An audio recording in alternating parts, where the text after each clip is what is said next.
அஞ்சிலே ஒன்று பெற்றான் அஞ்சிலே ஒன்றைத்தாவி அஞ்சிலே ஒன்றாக ஆரியர்க்காக ஏகி அஞ்சிலே ஒன்று பெற்ற அணங்கை கண்ட அயலார் ஊரில் அஞ்சிலே ஒன்றை வைத்தான் அவன் நம்மை அழைத்து காப்பான். ஓம் சுதர்சனாய வித்மகே மா ஜ்வாலாய தீமகே தன்ன சக்கர பிரச்சோத்யாத். ஹரிநாராயண துரித நிவாரண பரமானந்த சதாசிவ சங்கர யோகிராம் சுரத்குமார் யோகிராம் சுரத்குமார் யோகிராம் சுரத்குமார் ஜெயகுருராயா. உலகெங்கிலும் வாழ்ந்து கொண்டிருக்கும் நேயர்களுக்கு டாக்டர் சைதை ராஜாவின் அன்பான வணக்கங்கள். நாம் இப்பொழுது 10/6/2024 முதல் 16/6/2024 வரைக்கும் வார ராசி பலன்கள், ஒவ்வொரு ராசிக்கும் கிரகங்கள் எப்பேற்பட்ட பலனை வழங்கப் போகிறது என்பதை பார்க்கலாம் வாங்க. இந்த வாரம் முழுவதும் வளர்பிறை நாட்களே. மிதுன ராசி காலபுருஷனுக்கு 3வது ராசி. புத பகவான் ஆட்சி பெறும் வீடு. இப்பொழுது புத பகவான் மிதுனத்தில் சஞ்சாரம் செஞ்சு பலனை தந்து கொண்டிருக்கிறார். மிருகசீரிஷம் 3-4 பாதங்கள், திருவாதிரை புனர்பூசம் 1-2-3 பாதங்கள் உள்ளடக்கியது. இந்த மிதுன ராசிக்கு இந்த வார கிரகங்கள் சுமாரான பலனை தருமா, இல்லை சூப்பரான பலன்களை வாரி வழங்குமா? நல்ல பலனையே தருங்க, சூப்பரான பலனையே எதிர்பார்க்கலாம். எப்படி அப்படின்னு கேட்டிங்கன்னா, கிரகங்களுடைய சஞ்சார நிலை. குரு 12ல் இருந்த போதிலும் 11ல் செவ்வாய் இருக்கார், 10ல் ராகு இருக்கார், 9ல் சனி பகவான் இருக்கார். குரு பார்வை கோடி நன்மை. 4ஆம் இடம், 6ஆம் இடம், 8ஆம் இடத்தை குரு பார்க்க போகிறார்.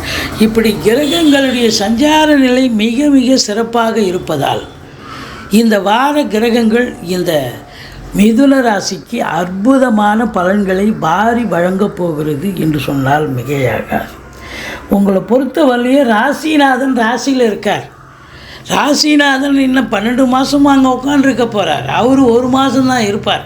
ஸோ ராசிநாதன் ராசியில் இருக்கிறது இதெல்லாம் மாத கிரகங்கள். இப்போ 1 மாதம் இருக்க, இப்போ இந்த வாரம் இருக்கிறாருன்னு சொன்னால் அப்போ அமக்கலமான பலனை தருவார் இல்லையா? அந்த ராசிக்கு நல்ல பலனை தந்தாக வேண்டும் இல்லையா? சொந்த வீட்டுக்கு நல்லது செய்யணும் இல்லையா? அப்போ கண்டிப்பாக இந்த மிதுன ராசியில் பிறந்த அன்பர்கள் பத்திரிகை துறை, மீடியா துறை, எழுத்துத்துறை, எழுத்தாளர்கள், கவிஞர்கள், ஆடிட்டர்கள், வழக்கறிஞர்கள், ஆசிரியர் பெருமக்கள், பேராசிரியர்கள், இலக்கியவாதிகள், சொற்பொழிவாளர்கள், ஜோதிட அறிஞர்கள், இன்னும் பிற டாக்குமெண்ட் ரைட்டர்ஸ் போன்ற அன்பர்கள் அத்துணை புதனுடைய ஆதிக்கம் நிறைய சொல்லிக்கிட்டே போகலாம். இந்த அன்பர்கள் அத்துணை பேர்களுக்கும் இந்த வாரம் நல்லா சூப்பராக இருக்க போது சாதிக்க போகிறீங்க அப்படின்னு சொல்லலாம்.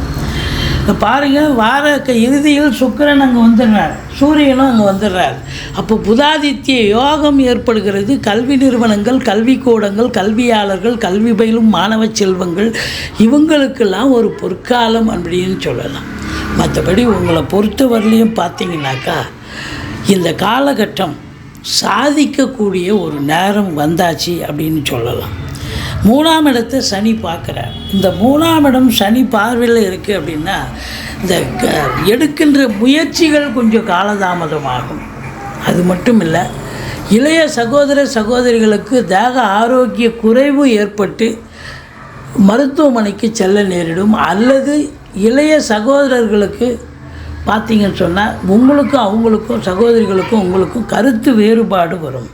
மற்றபடி குறுகிய தூர பயணத்தால் ஒரு சிலருக்கு பிரச்சனைகள் வரலாம், கொஞ்சம் அதை அவாய்ட் பண்ணிக்கிங்க. மற்றபடி உங்களுக்கு எடுக்கின்ற காரியங்கள் கொஞ்சம் ஃபஸ்ட் அட்டெம்ப்ட் தடங்களாகி பிறகு தான் சக்ஸஸ் ஆகும். எச்சரிக்கையோடு செயல்படுங்கள். 4ஆம் இடத்தை குரு பார்க்கிறார். இது சூப்பருங்க. மாத்ருஸ்தானம் என்று சொல்லக்கூடிய இடத்த குரு பார்க்கறது என்பது கொடுத்து வைக்கணுங்க. இந்த 4ஆம் இடம் அற்புதமாக இருக்கிறது பாருங்கள். தாய் வழி சொந்தங்களால் அனுகூலம், அசையா சொத்துக்கள் மூலம் ஆதாயம். அது மட்டும் இல்லை, உங்களை பொறுத்தவரை படிக்கிற பிள்ளைகள் என்ன கோர்ஸில் சேர்ந்து படிக்கணுமோ அதை சாதிக்க முடியும்.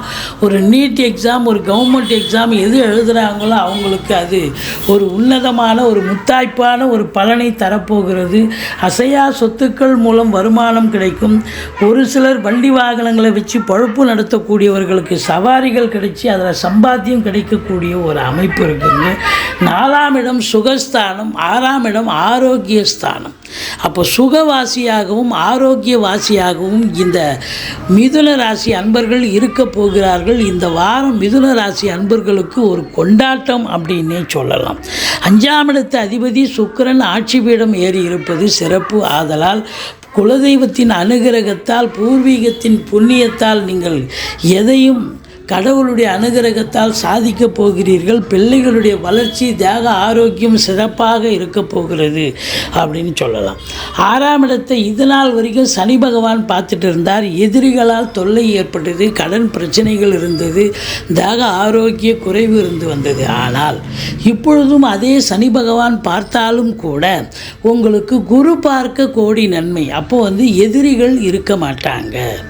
அது மட்டும் இல்லை, கடன் சுமை படிப்படியாக குறையும். கடனே இல்லைன்னா புதுசாக கடன் வாங்கிக்கலாம். தேக ஆரோக்கியத்தில் ஒரு நிம்மதி இருக்கும். தேக ஆரோக்கியம் சிறப்பாக அமையும். இனி குறையில்லை அப்படின்னு சொல்லலாம். அடுத்தது 8ஆம் இடம். 8ஆம் இடம் தேக ஆரோக்கியத்திலையும் சிறப்பாக இருப்பீங்கன்னு நம்ம சொல்கிறோம்.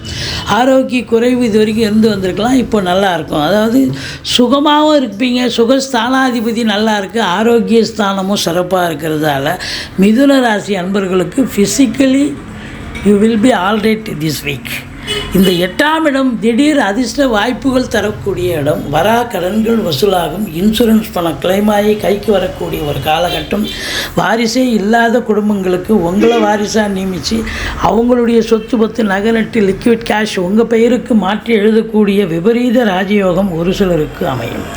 மொத்தத்தில் பார்க்கும் பொழுது உங்களுக்கு 7ஆம் இடத்துக்கு 2ஆம் இடம் 8ஆம் இடமாக வருவதால் வாழ்க்கை துணை அல்லது மனைவிக்கு யோக பாக்கியங்கள். ஒன்று அவங்க ப்ரொமோஷன் கிடைக்கணும், அதில் ஒரு வருமானம் சந்தோஷம். இல்லை அவங்க பிறந்த வீட்டிலேருந்து லிக்விட் கேஷோ ஜுவல்ஸோ கொண்டு வரணும். மற்றபடி 9ஆம் இடம் புண்ணிய சனி, சிவ கடாட்சம் நிறைந்த ஒரு காலகட்டம்.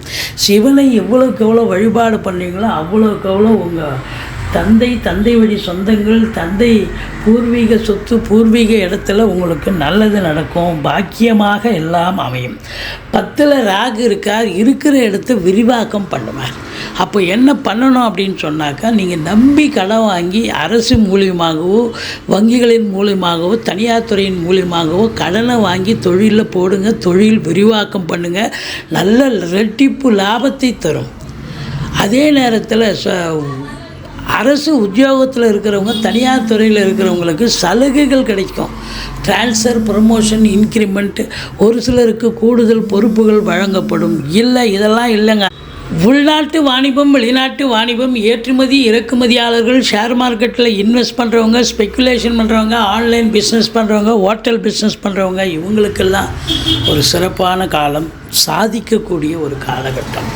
இந்த இம்போர்ட்டிங் எக்ஸ்போர்ட் பண்ணுறவங்க, அதாவது எலக்ட்ரானிக்கல் கூட்ஸ், கம்ப்யூட்டர், லேப்டாப் போன்ற ப்ரொடக்ஷன், சேல்ஸ் அண்ட் சர்வீஸ் அதை யூஸ் பண்ணக்கூடியவர்கள், இவங்களுக்கெல்லாம் சிறப்பான ஒரு அமைப்பு. 11ஆம் இடம் சிறப்பாக இருப்பதால் செவ்வாய் பூமிகாரகன், அதனால் ஆதாயம் உண்டு. ஒரு சிலர் சொத்து பத்துக்கள் மூலம் ஆதாயம் நிச்சயமாக கிடைக்கும். செலவினங்கள் ஏற்பட்டாலும் பெண்களால் செலவினங்கள் ஏற்படும், தந்தை வழியில் செலவினங்கள் ஏற்படும், பிள்ளைகள் வழியில் கூட செலவினங்கள் ஏற்பட்டாலும் சுப செலவுகளே ஏற்படக்கூடிய ஒரு வாரம். மொத்தத்தில் இந்த மிதுன ராசி அன்பர்களுக்கு ஒரு முத்தாய்ப்பான வாரம்.